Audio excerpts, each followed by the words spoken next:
Hello students. आज अपन discuss करेंगे population ecology के बारे में। पॉपुलेशन हम सब जानते हैं, इसका अर्थ ये होता है कि किसी प्रजाति के सजीव समूह को हम पॉपुलेशन कहते हैं। अर्थात अगर हम इसको डिफ़ाइन करें तो population is a group of single species. एक ही प्रजाति के ये जीवधारी साथ साथ एक दूसरे के साथ रहते हुए विभिन्न प्रकार की अर्थात सहयोगात्मक एवं असहयोगी पारस्परिक क्रियाएं निरूपित करते हैं एवं इस प्रकार से एक दूसरे को प्रभावित करते हैं एवं प्रभावित होते हैं। इसके अतिरिक्त इस प्रकार के सजीव समूह की पारस्परिक क्रियाएं अपने परिवेश अर्थात पर्यावरण के साथ भी होती हुई देखी जा सकती हैं।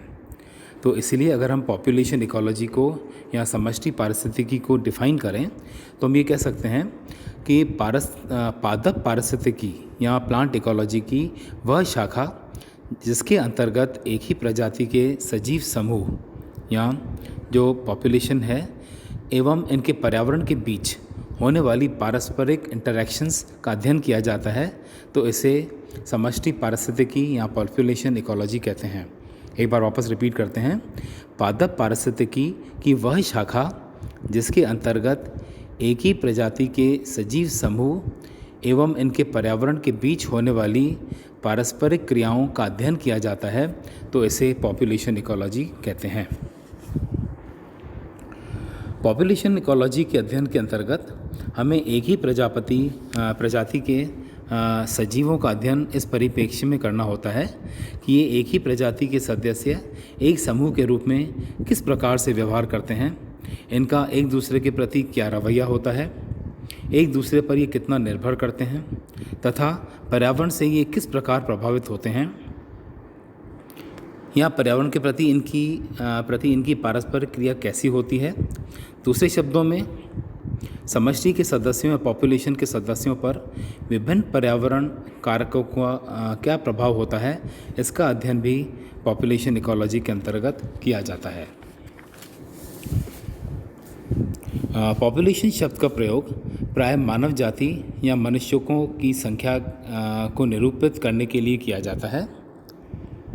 वस्तुतः पॉपुलेशन शब्द की उत्पत्ति लैटिन भाषा के शब्द पॉपुलस से हुई है, जिसका शाब्दिक अर्थ है लोग या पीपल। शुरू में इस शब्द का प्रयोग मानव जाति या लोगों के समूह को दर्शाने के लिए किया जाता था, लेकिन पारिस्थितिकी के अंतर्गत इस शब्द का उपयोग किसी प्रजाति या अनेक संबंधित प्रजातियों के सभी सजीवों या पौधों के लिए जो किसी विशेष समय में क्षेत्र में उपस्थित होते हैं किया जाता है। दूसरे शब्दों में समष्टि मानव सहित किसी भी सजीव प्रजाति की स्थान विशेष में निश्चित समय पर मौजूद संख्या को परिलक्षित कराती है। अब विभिन्न पारिस्थितिकी वैज्ञानिकों ने, जो इकोलॉजिस्ट हैं, समष्टि या पॉपुलेशन की परिभाषा अलग अलग रूप से दी है, लेकिन इन सभी परिभाषाओं का मूल अर्थ एक समान होता है।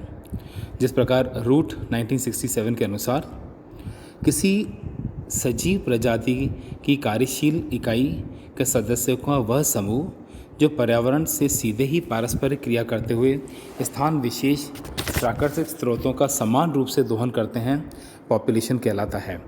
इसका मतलब यह है कि पॉपुलेशन वो है कि जो पॉपुलेशन एक फंक्शनल इकाई है और उनका समूह है जो कि पर्यावरण से सीधे पारस्परिक क्रिया करता है एवं विशेष स्थान पर जो प्राकृतिक सोर्सेज हैं उनका भी दोहन करता है, उसको हम पॉपुलेशन कहते हैं। अब कुछ पारिस्थितिक वैज्ञानिकों ने के अनुसार जो पॉपुलेशन दो प्रकार की होती हैं। एक होता है मोनोस्पेसिफिक पॉपुलेशन।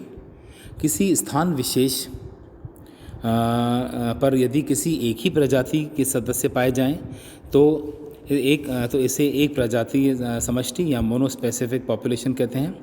प्रकृति में इस प्रकार की जो पॉपुलेशन है यदा कदा ही दुर्लभ रूप से पाई जाती है। और जो दूसरी होती है वो होती है मिक्स्ड और पॉलीस्पेसिफिक पॉपुलेशन। यदि किसी स्थान विशेष में एक से अधिक प्रजातियों के सदस्य पॉपुलेशन रूप में पाए जाएं तो इसे मिश्रित या बहुप्रजातीय मिक्स्ड या पॉलीस्पेसिफिक पॉपुलेशन कहते हैं। एक प्रारूपिक पारिस्थितिक तंत्र या इकोसिस्टम में प्राकृतिक रूप से इसमें इसी प्रकार की पॉपुलेशन या समष्टियाँ पाई जाती हैं।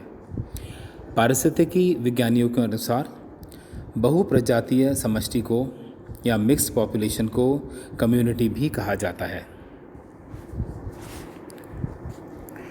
किसी सजीव समष्टि की अपनी एक विशेष पहचान होती है एवं पृथक संगठन व संरचना होती है। एली 1949 के अनुसार एक प्रारूपिक समष्टि का आधारभूत लक्षण बेसिक कैरेक्टर जो होता है इसका आकार या डेंसिटी होता है। अनेक कारक समष्टि घनत्व या डेंसिटी को प्रभावित करते हैं। इनमें प्रमुख कारक निम्न प्रकार के होते हैं जो पॉपुलेशन डेंसिटी को जो फैक्टर्स हैं वो जो प्रभावित करते हैं वो ये होते हैं। इनमें आता है नेटेलिटी जिसे हम कहते हैं जन्म दर, मृत्यु दर मोर्टेलिटी, समष्टि दोलन पॉपुलेशन फ्लक्चुएशन, वितरण या डिस्ट्रीब्यूशन, जैविक क्षमता या विभव बायोटिक पोटेंशियल, जैविक कारक पारस्परिक क्रिया इसका मतलब है बायोटिक इंटरैक्शन, एज आयु और समष्टि प्रसार या फैलाव पॉपुलेशन डिस्पर्शन।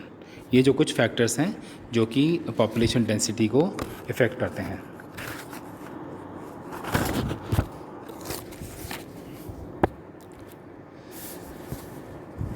अब हम डिस्कस करते हैं ग्रोथ कर्व्स। ग्रोथ कर्व्स का मतलब ये है जब किसी पॉपुलेशन में उपस्थित सजीव या पेड़ पौधे प्रजनन करते हैं तो वे अपने पॉपुलेशन में नए सजीवों अर्थात इंडिविजुअल्स की संख्या में बढ़ोतरी करते हैं। इसी प्रकार एक प्रारूपिक पॉपुलेशन में उपस्थित सजीवों की संख्या में वृद्धि होती रहती है तथा इसके डेंसिटी में भी बदलाव आता है। यदि वातावरणीय परिस्थितियाँ अनुकूल रहती हैं तो समष्टि में विशेष प्रकार के प्रारूपों द्वारा वृद्धि निरूपित होती है। इन प्रारूपों को वृद्धि प्रतिरूप या ग्रोथ पैटर्न कहते हैं। विभिन्न पॉपुलेशंस की वृद्धि इनके अभिलाक्षणिक प्रतिरूपों द्वारा प्रदर्शित होती है। इनको पॉपुलेशन ग्रोथ फॉर्म्स कहा जाता है। एक पर्टिकुलर पैटर्न होता है ग्रोथ का पॉपुलेशन का जिसको पॉपुलेशन ग्रोथ फॉर्म कहा जाता है। और पॉपुलेशन ग्रोथ जो फॉर्म्स हैं को ग्रोथ कर्व भी कहते हैं या इनको अर्थमेटिक प्लॉटिंग भी कहा जाता है। और समष्टि पारिस्थितिकी में या पॉपुलेशन इकोलॉजी में ग्रोथ जो होती है प्राय दो प्रकार की होती है। एक होती है जे शेप्ड ग्रोथ और एक होती है एस शेप्ड ग्रोथ। जे शेप्ड ग्रोथ जो है उपयुक्त दोनों प्रकार के वृद्धि प्रारूप जो हैं सजीव प्रजाति एवं वातावरण के अनुसार परिवर्तित हो सकते हैं। इसके अतिरिक्त ये दोनों संयुक्त रूप से मिलकर एक नए वृद्धि प्रारूप का गठन कर सकते हैं। इन वृद्धि प्रारूपों का संक्षिप्त विवरण इस प्रकार से कवर कर सकते हैं। पहले अपन लेते हैं जे शेप्ड ग्रोथ। इस वृद्धि प्रारूप में सजीव समष्टि की वृद्धि बहुत तेज़ी से होती है। बहुत इम्पॉर्टेंट कैरेक्टर है इसका कि इस ग्रोथ फॉर्म में जो पॉपुलेशन होती है उसकी ग्रोथ जो होती है बहुत तेज़ी से होती है तथा कुछ समय तक निरंतर अबाध रूप से जारी रहने के बाद वृद्धि दर एकदम शून्य हो जाती है। इस प्रकार यदि पॉपुलेशन वृद्धि एवं समय अवधि का ग्राफ रूप में आलेखित किया जाए तो यह जे आकृति का वक्र प्राप्त होता है। सामान्यतः प्राकृतिक अवस्था में जे आकृति का वृद्धि प्रारूप नहीं पाया जाता, केवल प्रयोगशाला परिस्थितियों में ही इस प्रकार की वृद्धि हो सकती है। बहुत इंपॉर्टेंट है कि सामान्यतः जो होती है नेचुरल कंडीशंस में जे आकृति की जो ग्रोथ होती है वो नहीं पाई जाती है, लेकिन जो लेबोरेटरी कंडीशंस में ये पॉसिबल हो सकता है, वृद्धि हो सकती है इस प्रकार की। उदाहरण के तौर पर यीस्ट के संवर्धन में इस प्रकार की वृद्धि पाई जाती है। यीस्ट जो डेवलप होता है इस प्रकार की होती है। यहाँ जो पॉपुलेशन का नंबर है तथा समय अवधि के बीच एक वक्र बनाने पर यह जे की आकृति का बनता है। सामान्यतः प्रयोगशाला परिस्थितियां इन सजीवों की वृद्धि के लिए पूर्णतया उपयुक्त होती हैं। यहाँ पर्याप्त मात्रा में भोजन, परभक्षियों की अनुपस्थिति तथा भौतिक वातावरण अनुकूल होता है, जिसकी वजह से वृद्धि तेज़ी से होती है। इसके विपरीत प्राकृतिक अवस्था में इस प्रकार की वृद्धि नहीं होती, क्योंकि इसमें प्रतिकूल परिस्थितियां भी साथ ही उपस्थित होती हैं।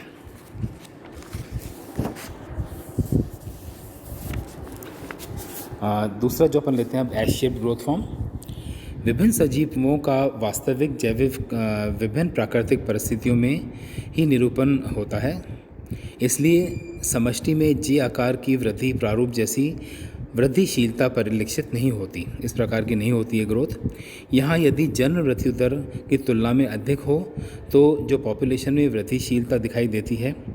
इस प्रकार के वृद्धि प्रारूप में या ग्रोथ फॉर्म में जो पॉपुलेशन की सजीव नंबर है उनमें शुरू में तो धीरे धीरे वृद्धि होती है, इसके बाद वृद्धि की दर अचानक ही तेज़ी से बढ़ती है एवं इसके पश्चात वातावरणीय प्रतिरोध बढ़ जाने के कारण एक ही संतुलन स्तर की स्थापना हो जाती है, मतलब वो सेचुरेशन हो जाता है, उसमें बैलेंस हो जाता है और उसकी इस्टेब्लिश हो जाती है बैलेंस।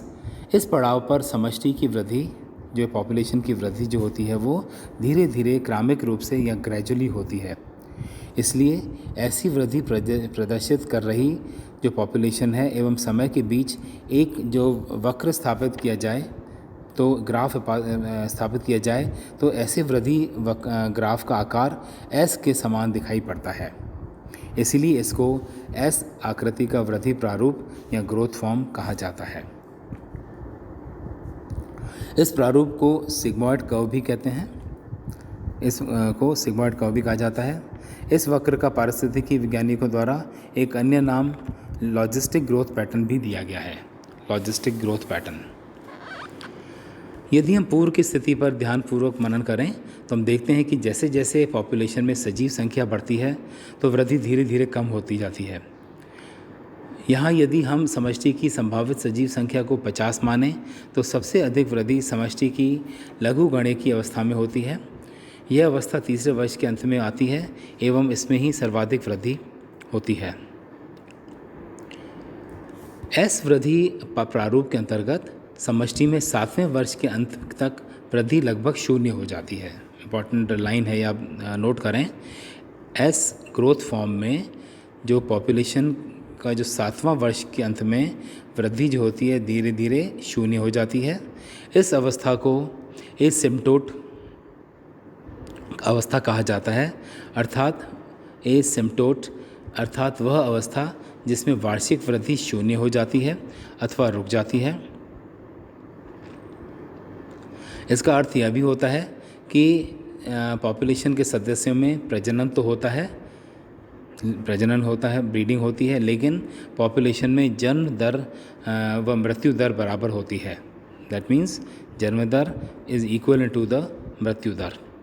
इस परिस्थिति में यदि समष्टि में अत्यधिक प्रजनन के कारण यदि जन्म दर बहुत अधिक हो जाए तो दूसरी ओर मृत्यु दर में भी बढ़ोतरी होती है एवं समष्टि की पॉपुलेशन की सदस्य संख्या में कोई परिवर्तन नहीं होता है।